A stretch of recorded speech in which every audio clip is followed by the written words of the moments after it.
Naandidiyan pa ang mga lalaki di ka po mga kay Cesar, hindi ninyo ako pababayaan.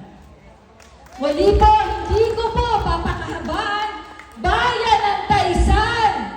Sana naman po ang babaeng ito humarap sa inyo.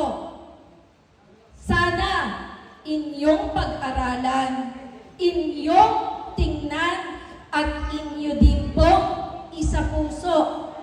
Ako po ay inyong kaibigan, isang babae, isang kapatid, at isang may bahay.